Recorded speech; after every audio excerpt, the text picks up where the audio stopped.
Welcome to British Update. Today's top story, the UK government has announced major changes to its immigration policy starting August 2025. What's happening in Britain right now is something few could have imagined even just a year ago. Once hailed as a pillar of democracy and order, the United Kingdom is now teetering on the edge of civil unrest, possibly even collapse.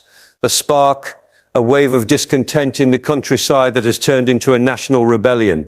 And in a shocking turn of events, King Charles himself has reportedly lost his composure after watching leaked footage of brutal crackdowns ordered by the government. Sources say the monarch is furious. And across the nation, from sleepy farming towns to the steps of Westminster, the tension is at a breaking point. You need to see this to believe it. Farmers being pulled from their tractors, entire families dragged from their homes, school children detained for handing out leaflets, and all of this in the name of compliance. The British people are not taking it lying down. What began as murmurs in the rural heartlands has surged into a tidal wave of fury. And now, as protests engulf cities and the monarchy begins to speak out, the Starmer government is finding itself cornered by its own citizens. Let's walk through how we got here. It all began quietly, almost too quietly. At first, there were isolated protests, farmers blocking small roads in Somerset, residents holding candlelight vigils in Lincolnshire, viral tweets from Devon accusing the government of waging war on the countryside. Few in Westminster paid attention. That silence, it turns out, was a massive miscalculation. The countryside wasn't just angry, they were organising. Then came the spark. The Starmer government's announcement of emergency compliance orders, framed as necessary reforms to tackle economic inefficiencies and environmental concerns. These sweeping policies gave the government the right to reassess private land, seize equipment, and even arrest individuals for non-compliance. Many saw this not as reform, but as an invasion. And when the enforcement squads showed up in places like East Anglia and Northumberland, the response was anything but quiet. Protests broke out in fields, in villages, and then suddenly in cities. London saw its first rural solidarity march last week, with tens of thousands of farmers, students, and even retired veterans calling for an end to what they now call a soft dictatorship.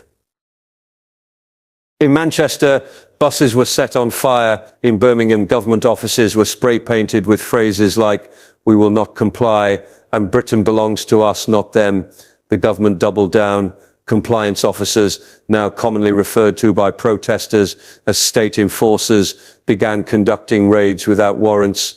In Essex, footage emerged of a farmer being violently dragged from his property after refusing a reassessment order. He shouted, "This is my land, not theirs," before being thrown into a van. The video has since gone viral, with over 12 million views on X, formerly Twitter.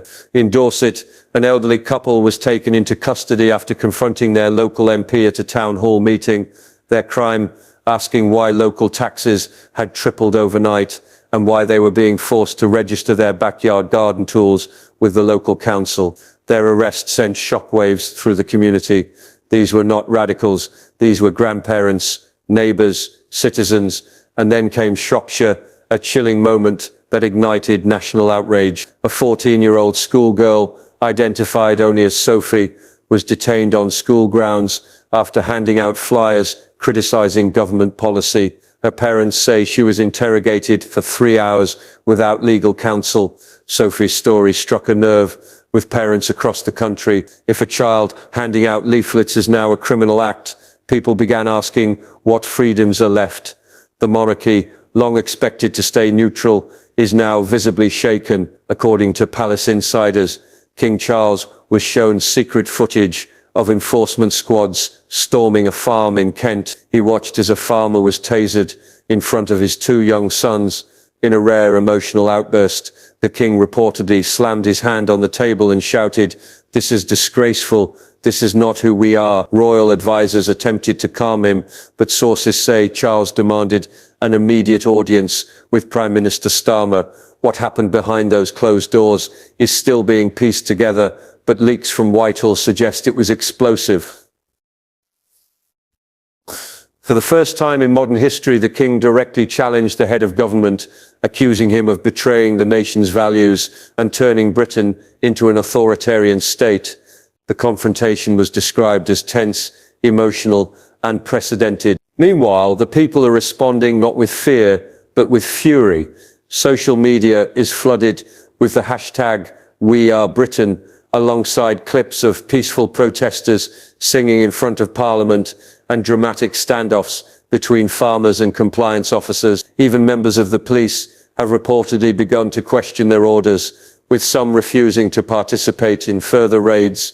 A small but growing number of officers have anonymously stated that they joined to protect the public, not to oppress them. And while the government insists that these measures are temporary and necessary, many fear the damage is already done. Britain no longer feels like Britain. It feels like a nation in free fall. Families are afraid to speak openly. Journalists report being followed. Some have already fled the country altogether. The democracy that once stood as a beacon in Europe is now being compared to regimes it once condemned. But even in the darkest hour, there's a sense of awakening. For the first time in decades, rural and urban communities are standing side by side. From the quiet hills of Cumbria to the crowded streets of London, people are refusing to be divided. There's a renewed call for accountability, not just from the government, but from every institution that allowed this crisis to spiral out of control. As Britain faces what may be its gravest constitutional crisis in generations, the world is watching. Will the government walk back its policies and restore democratic norms? Or will the protests continue to swell into something even larger? Only time will tell. But one thing is clear. The British people are done being ignored. And the king, he may have just stepped off the sidelines.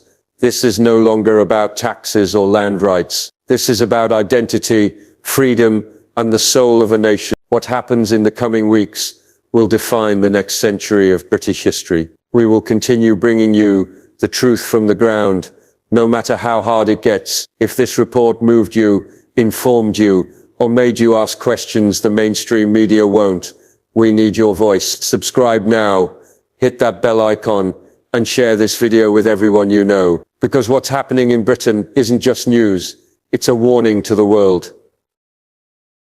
Thank you for watching British Updater. Stay alert, stay informed, and never stop asking questions.